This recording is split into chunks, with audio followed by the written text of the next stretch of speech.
विभा देवी, जो कि बहुत ही ज्यादा दयालु किस्म की बूढ़ी औरत थी, उसे बच्चों से बहुत ही ज्यादा लगाव था। विभा देवी के पास पैसों की कोई कमी नहीं थी। दौलत शोहरत उसके पास सब कुछ थे, लेकिन फिर भी उसके अंदर दौलत शोहरत को लेकर बिल्कुल भी घमंड नहीं था। ऐसे ही एक दिन विभा तो छोटे छोटे गरीब बच्चों को अपने घर लेकर आती है और उनको अपने एक घर के सोफे पर बैठाकर अपने हाथों से खाना खिलाती है। तभी वहाँ विभा देवी की बहू शिप्रा आती है और शिप्रा विभा से कहती है, अरे माँ जी, ये सब क्या है? ऑफिस से इन गरीब बच्चों को घर पर ले आए आप? आपको मैंने कितनी बार कहा है कि ये बहुत ज्यादा गंदगी में रहते हैं। इन्हें घर में लाना बिल्कुल भी हाइजीनिक नहीं है। उनके आसपास न जाने कितने गंदे बैक्टीरिया रहते होंगे और आप है कि। अरे शिप्रा, ये बच्चे ना भगवान का रूप होते हैं और मैं इनको पहली बार तो घर में लेकर आई नहीं हूँ, बल्कि मैं तो इनको हमेशा घर में लाती हूँ। और दूसरी बात रही इनकी साफ सफाई की, तो इनकी साफ सफाई का ख्याल मैं बहुत ही अच्छे से रखती हूँ।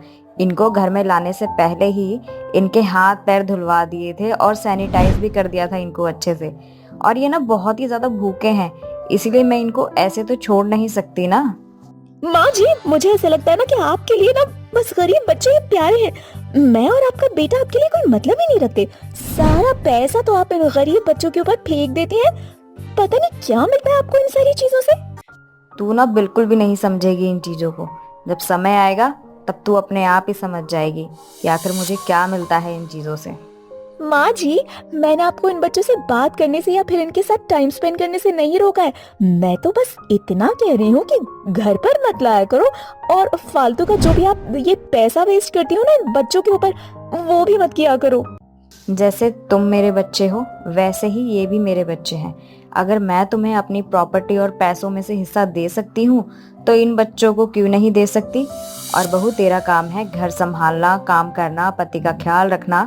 मैं जो कर रही हूँ उसमें तेरा कोई मतलब नहीं बनता बोलने का। ठीक है ना माँ जी, आपको जो सही लगता है वो करो। शिप्रा के सामने ही विभा उन बच्चों को नए नए कपड़े देती है और कुछ खिलौने देती है और चॉकलेट वगैरह देकर उनके साथ निकल जाती है। ये देखकर शिप्रा को बहुत गुस्सा आता है। थोड़ी देर बाद शिप्रा अपने पति मनोज के पास जाती है और कहती है, अरे मनोज, तुम अपनी माँ को समझाओगे या नहीं? अरे सारा का सारा पैसा ऐसे ही पानी की तरह बहाती रहेगी। क्या हुआ? तुम्हारी माँ ना गरीब बच्चों के पीछे पागल हो गई है। अरे ना जाने क्या मिलता है इनको ये सब करके। मेरे सामने पता नहीं कहाँ से वो गरीब बच्चों को घर पर ले आई, उनको खाना खिलाया, उनको अपने इतने महंगे सोफे के ऊपर बिठाया और उनको कपड़े देकर पता नहीं कहाँ लेकर गई है। यार अब क्या ही बोलूं माँ को, ये अपनी जिद के आगे ना कभी किसी की नहीं सुनती। अच्छा ये सब छोड़ो और ये बताओ कि डॉक्टर की अपॉइंटमेंट है ना कल? अरे यार, मैं तो भूल ही गई थी। कल चलते हैं डॉक्टर के पास और भगवान से यही दुआ करती हूँ कि इस बार मेरी रिपोर्ट नॉर्मल आए, सब कुछ अच्छा हो जाए। ऐसे ही अगले दिन मनोज और शिप्रा डॉक्टर के पास जाते हैं, जहां डॉक्टर मनोज और शिप्रा का कुछ टेस्ट वगैरह करते हैं। थोड़ी देर बाद उनकी रिपोर्ट्स आती है। रिपोर्ट देखकर डॉक्टर शिप्रा से कहते हैं, देखो शिप्रा जी, आपकी रिपोर्ट नॉर्मल नहीं है। आप कभी भी माँ बन सकती हैं। बाकी माँ बनने की बहुत सारे तरीके हैं। अगर आप चाहें तो बच्चा गोद भी ले सकती हैं। ये खबर सुनकर शिप्रा बहुत बुरी तरह से रोने लगती है। थोड़ी देर बाद दोनों पति पत्नी घर को आ जाते हैं। घर आने के बाद जब विभा को ये पता चलता है, तो विभा शिप्रा को समझाती हुई उससे कहती है, उदास मत हो बहू, क्या पता कुदरत को यही मंजूर था। और मेरी बात मान तो तू बच्चा गोद ले ले। जिस बच्चे के सर पे माँ बाप का साया नहीं होगा, अगर उस बच्चे को तेरा माँ का प्यार मिल जाएगा तो और क्या चाहिए इस दुनिया में। नहीं माँ जी, मुझे कोई बच्चा गोद नहीं लेना। अगर भगवान ने किस्मत में बांझ रहना ही लिखा है तो मैं ऐसे ही रहूंगी। मुझे किसी और का खून नहीं अपनाना। तू ये कैसी बातें कर रही है बहू? जरूरी नहीं होता कि अगर हमने अपनी कोख से उस बच्चे को जन्म दिया है तो ही हम माँ कहलाएंगे। माँ जी, जब आपके साथ वो सारी चीजें होती तब आपको पता चलता दूसरों के लिए इतनी बड़ी बड़ी बातें करना बहुत आसान होता है। जिस दौर से आज मैं गुजर रही हूँ, अगर वही आपके साथ होता ना तब आपको पता चलता कि मैं अभी कैसा महसूस कर रही हूँ। बहू, जिस सिचुएशन से तू गुजर रही है ना, उस सिचुएशन से मैं बहुत समय पहले गुजर चुकी हूँ। ये आप क्या कह रही है माँ जी? फ्लैशबैक। विवा अपनी बहू को अपने अतीत की कुछ बातें बताने लगती है। ये उन दिनों की बात है जब विवा शादी के कुछ दिन बाद डॉक्टर के पास जाकर अपना चेकअप करवाती है, जहां पता चलता है कि वो कभी मां नहीं बन सकती। ये खबर सुनकर विवा को बहुत बुरा लगता है और वो बहुत बुरी तरह से टूट जाती है। घर आते वक्त रास्ते में उसे एक छोटा सा बच्चा सफेद कपड़ों में लिपटा हुआ दिखाई देता है। विवा उस बच्चे को उठाकर अपने घर ले आती है। उस बच्चे को देखकर विवा के मन में एक उम्मीद जागती है कि उसे कोई माँ कहने वाला आ गया है। बच्चे का नाम मनोज रखती है और मनोज को अपने बच्चे के रूप में वो स्वीकार कर लेती है। Flashback out. मैंने मनोज को कभी ये बात नहीं बताया कि मनोज मेरा सगा बेटा नहीं है, और तू भी ये बात उसे कभी मत बताना, क्योंकि मैं ना इन चीज़ों में बिल्कुल भी विश्वास नहीं रखती। मेरा ऐसा मानना है कि जरूरी नहीं होता कि हमने जिसे अपनी कोख से जन्म दिया है वही हमारा बच्चा है, और कहीं ना कहीं ये साबित भी हो गया है, क्योंकि मैंने मनोज को जन्म नहीं दिया था, लेकिन फिर भी मैंने उसे बहुत प्यार किया है, पढ़ाया लिखाया, और वो तो मेरी जिगर का टुकड़ा है। और एक बात, तू हमेशा कहती थी ना कि मैं इन गरीब बच्चों को क्यों इतना प्यार करती हूँ, क्यों इनको इतना मानती हूँ। वो इसलिए कि अगर मैंने मनोज को उस समय उठाया ना होता, अपनाया ना होता, तो शायद आज मनोज भी किसी आश्रम में पड़ा होता, या फिर दर दर की ठोकरें खा रहा होता, भीख मांग रहा होता। वो सारी सिचुएशन मनोज के साथ होती जो आज इन बच्चों के साथ है। इसीलिए आज मेरे पास 12 बच्चे हैं और मैं उनकी माँ हूँ, और मेरे पास ना पैसों की कोई कमी नहीं है। इसीलिए मैं इन बच्चों की माँ हूँ। इसीलिए माँ होने के नाते मैं अपनी कमाई का हिस्सा अपने बच्चों की परवरिश में लगाना चाहती हूँ। भगवान ने भले ही मुझे माँ बनने का सुख नहीं दिया हो, लेकिन आज मैं 12 बच्चों की माँ हूँ। ये सुनने के बाद शिप्रा को खुद पर बहुत ही ज्यादा शर्मिंदगी महसूस होती है और वो अपनी सास से माफी मांगती है और उनसे कहती है, माँ जी, मुझे माफ कर दो, मैंने आपको बहुत गलत बोला, लेकिन आप सच में बहुत अच्छी हैं। आपसे मुझे आज एक सीख मिली है कि जरूरी नहीं होता कि जिसे हमने जन्म दिया है हम उसी की माँ है। माँ तो ऐसी होती है जो पराये बच्चे को भी अपना बना ले। इस तरह से शिप्रा अपनी सास के साथ मिलकर उस आश्रम में जाती है और आश्रम में उन सभी बच्चों को अपना माँ का प्यार देती है और उनकी परवरिश में अपना पूरा ध्यान लगाती है। साथ ही उनको समय समय पर घुमाने भी ले जाती है और इस तरह से दोनों सास बहू मिलकर अपने जीवन में हंसी खुशी प्यार बांटते हुए आगे बढ़ती है। आंचल गांव की गवार लड़की थी जिसने चूल्हे पर खाना बनाना सीखा था। आंचल की शादी शहर के एक बहुत अच्छे घर में अर्पित नाम के लड़के से हो जाती है। पर क्या होगा जब शहर की रसोई में देसी बहू आ जाए? तो आइए देखते हैं देसी बहू की ये रसोई। अरे मोरी मैया, कितना बड़ा रसोई घर है। हमारे गांव में तो कहीं रसोई घर होता ही नहीं था। एक छोटा सा मिट्टी का चूल्हा होता था बस, और उसी पर खाना बनता है। भाभी, पर यहाँ पर मिट्टी का चूल्हा नहीं होता। अरे मोरी मैया, यही तो हम कब से सोच रहे हैं। रसोई घर में तो कोई चूल्हा ही नहीं है, भला खाना कैसे बनेगा? आज हमारी पहली रसोई है, अब हम अपनी पहली रसोई में खाना कैसे बनाएंगे? गांव में तो मिट्टी के चूल्हे में 4 लकड़ियां फूंकते थे और फटाफट खाना बन जाता था, और यहाँ तो चूल्हा ही नहीं है। कैसे बनेगा खाना? मोरी मैया, संकट में तो हार बिटिया है, कौन हो रास्ता दिखाओ।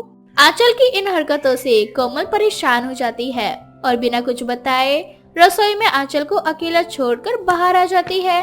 पूरे दिन ऐसे ही गुजर जाता है और बेचारी आंचल रसोई में चूल्हा ढूंढती रह जाती है। अरे मोरी मैया, कितना समय हो गया है, कब से चूल्हा ढूंढ रहे हैं, अब तक चूल्हा नहीं मिला। ऊपर से बिना कुछ बताए अंजलि दीदी भी बाहर भाग गई है। अरे मोरी मैया, अब कौन करेगा हमारी मदद? आंचल सर पर हाथ रखकर रसोई घर में ही बैठ जाती है। कुछ देर बाद आंचल की सास आंचल को ढूंढती हुई रसोई घर में जाती है, जहां वो आंचल को रसोई में बैठकर रोता हुआ देखती है। अरे आंचल बहू, तू अभी तक रसोई में है और तूने खाना नहीं बनाया? आज तेरी पहली रसोई है ना, और तू यहाँ खाना बनाने के बदले बैठकर रो रही है। अब रोए नहीं तो का करे अम्मा जी। कहने को तो इतना बड़ा रसोई घर है, पर का फायदा इतने बड़े रसोई घर का जब इतने बड़े से रसोई में छोटा सा मिट्टी का चूल्हा नहीं है। ये देखो, आटा चावल पूरा दिन हम बस इस रसोई में आग फाड़ फाड़ कर यहाँ वहाँ देखें, तब जाकर हमें आटा चावल और मसाला मिला है।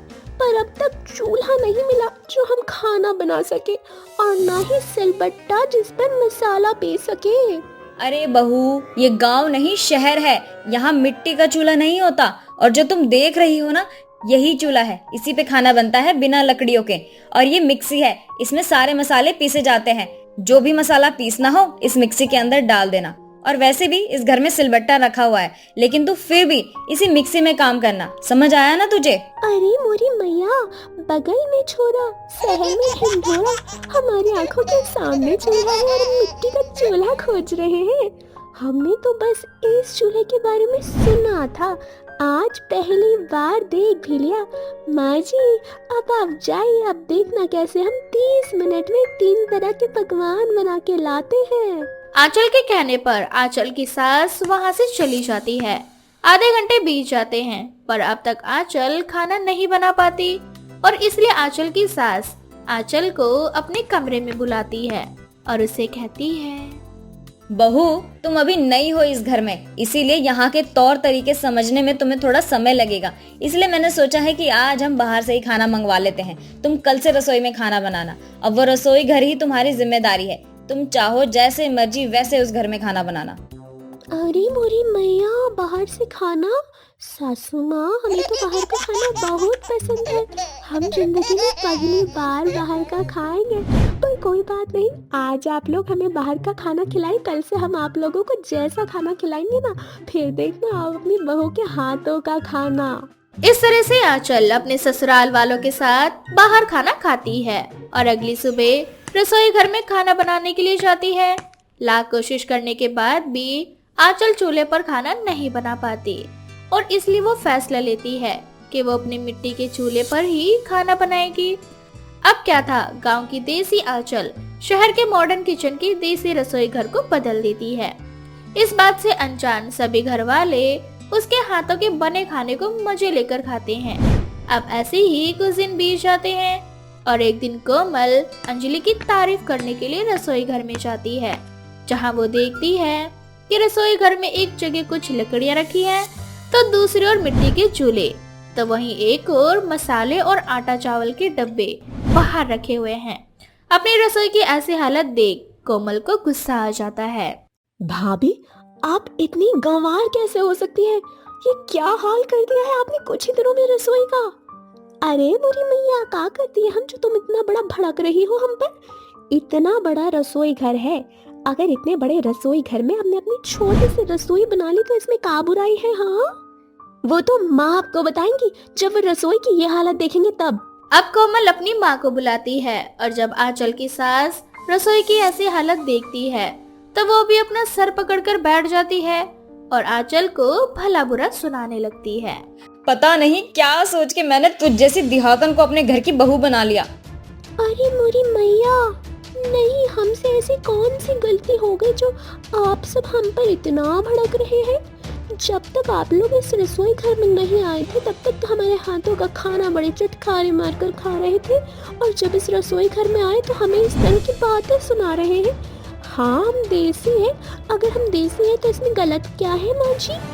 आपकी माँ देसी नहीं थी का? आप गाँव में नहीं पली बड़ी का माँ जी जो आप हमें इतना सुना रही है? आंचल रोती हुई अपने कमरे में चली जाती है। आंचल की बातें सुनकर आंचल की सास को अपनी गलती का एहसास होता है और वो अपनी इस गलती के लिए अपनी बहू से माफी मांगती है। बहू, मुझे माफ कर दे। मैं भूल गई थी कि मैं भी पहले गांव में ही रहा करती थी। मैं भी तेरी तरह मिट्टी के चूल्हे पे ही खाना बनाती थी, लेकिन यहाँ आकर मैंने समय के साथ सब कुछ सीख लिया, लेकिन तुझे सिखाना भूल गई। वही तो सासू माँ जी, आप हमें बता कर चली गई कि चूल्हा ऐसा है, मिक्सी ऐसी है, जे रोटी मेकर है, ई फलाना ई ढिमाका, पर आप भूल गई कि आपकी बहू गांव से है, गांव से।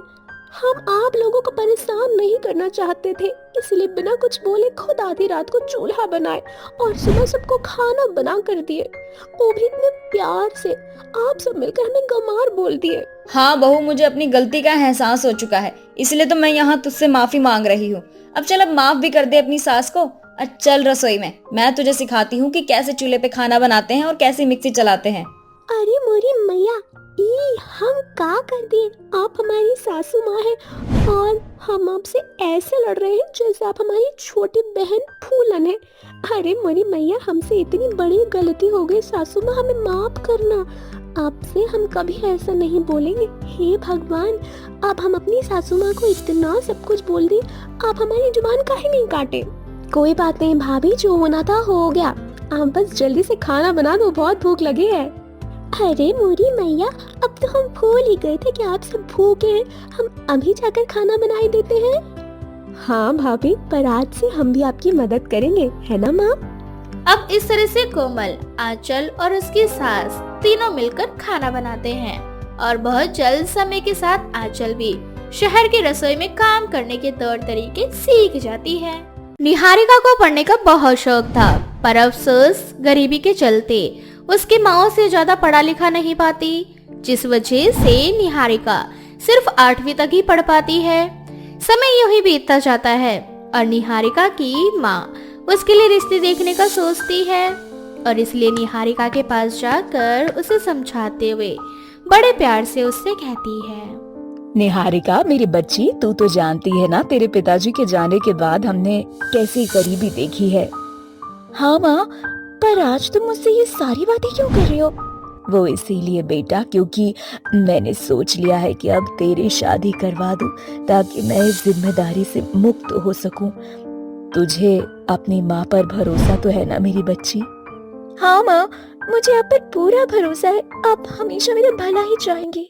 निहारिका अपनी माँ से बहुत प्यार करती थी, इसलिए वो बिना अपनी माँ से कोई सवाल जवाब किए आंख बंद करके अपनी माँ पर विश्वास करती है। पर निहारिका की माँ बहुत गरीब थी, उसके पास इतने पैसे नहीं थे कि वो अपनी बेटी की शादी कर सके।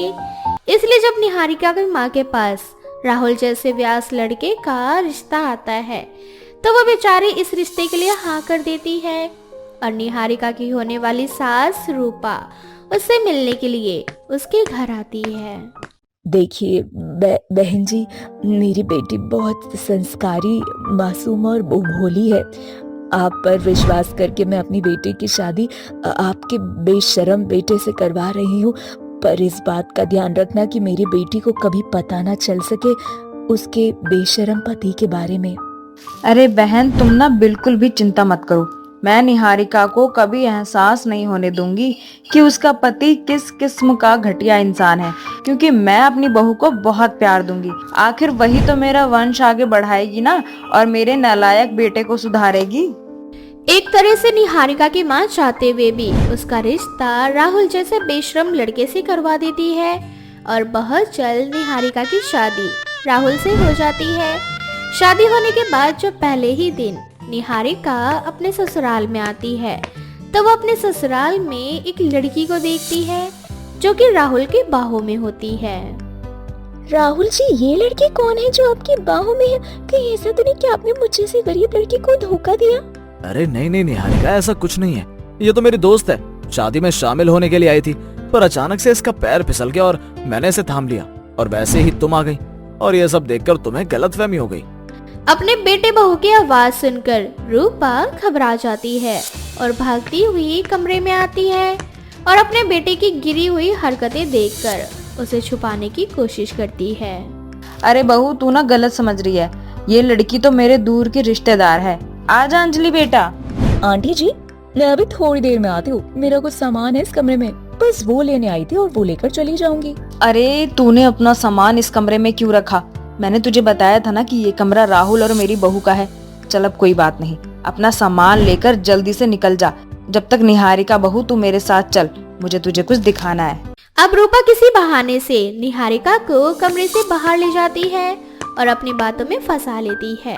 अब रूपा अपने जेवर और कपड़े निहारिका को दिखाने लगती है और वो थकी हुई बेचारी निहारिका अपने सास के कमरे में ही सो जाती है। तो वहीं दूसरी ओर राहुल और अंजलि पूरी रात एक ही कमरे में बिताते हैं। अब ऐसे ही समय गुजरता है और एक दिन खाने की टेबल पर राहुल और अंजलि एक साथ बैठकर खाना खा रहे होते हैं। उन दोनों ने एक दूसरे का हाथ पकड़ा हुआ था और जब निहारिका खाना परोस रही होती है तो ये सब कुछ अपनी आंखों से देख लेती है। राहुल जी, बेशर्मी की भी हद होती है। आखिर मैं पूछती हूँ कि ये कैसी दोस्त है आपकी जो आपसे चिपकी रहती है? माँ जी, आखिर इस घर में चल क्या रहा है? राहुल जी मेरी आंखों के सामने इस लड़के के साथ चिपके रहते हैं। देखो निहारिका, बहुत नाटक हो चुका है तुम्हारा। अब राहुल निहारिका को सच बताने ही वाला होता है कि तभी अचानक से रूपा खांसने का नाटक करने लगती है। क्या हुआ माँ जी? आप ठीक तो है ना? ये लीजिए पानी पीजिए। और तुम कैसी लड़की हो अंजलि? आखिर एक दोस्त अपने दोस्त के घर में इतने दिनों तक रहती है क्या? हमारी शादी को 10 दिन हो चुके हैं। अब तुम्हें अपने घर चले जाना चाहिए। बहू बिल्कुल सही कह रही है। अंजलि, तूने सुना नहीं क्या? अपना सामान उठाओ और यहाँ से जाओ। और निहारिका बेटा, तू जैसा सोच रही है ना, ऐसा कुछ भी नहीं है। मैं तुझे बाद में अकेले में सब कुछ समझा दूंगी।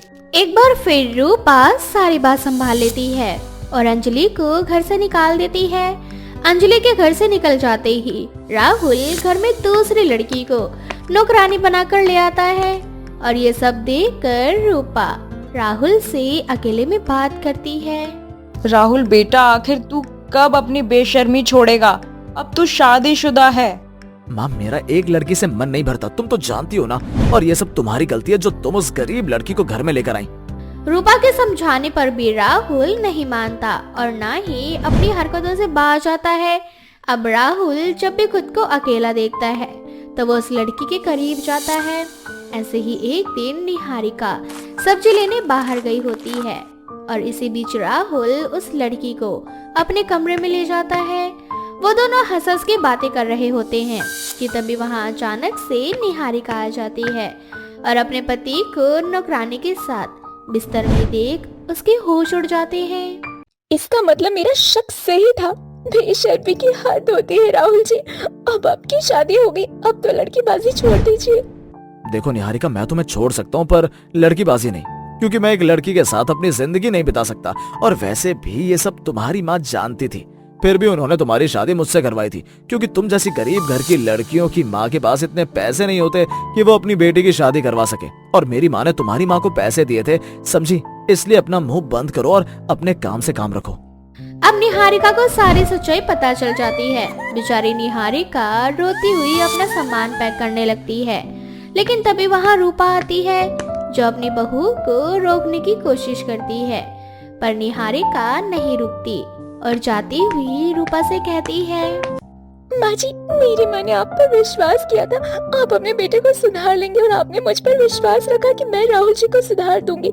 पर मुझे राहुल जी पर विश्वास नहीं है कि वो सुधरेंगे, इसीलिए मैं यहाँ से जा रही हूँ। हो सके तो अपने बेशरम बेटे को खुद ही संभाल लेना। बहू ऐसा मत बोल, प्लीज मेरे लिए रुक जा इस घर में। माँ जी, अब मैं और इस घर में नहीं रुक सकती, यहाँ मेरा दम घुटता है, मुझे माफ करना। अरे माँ, जाने दो ना इस लड़की को। इससे अच्छी लड़की लाकर मैं तुम्हें घर में दिया करूंगा। हर दूसरे तीसरे दिन लड़कियां बदलेंगे और तुम्हारी बहू भी। अपने पति की बेशर्मी देखकर निहारिका एक पल नहीं रुकती और घर छोड़कर चली जाती है। समय बीतता जाता है पर राहुल नहीं सुधरता, जिसके बाद रूपा भी अपने बेटे को उसके हाल पर अकेला छोड़कर अपनी बहू के पास चली जाती है।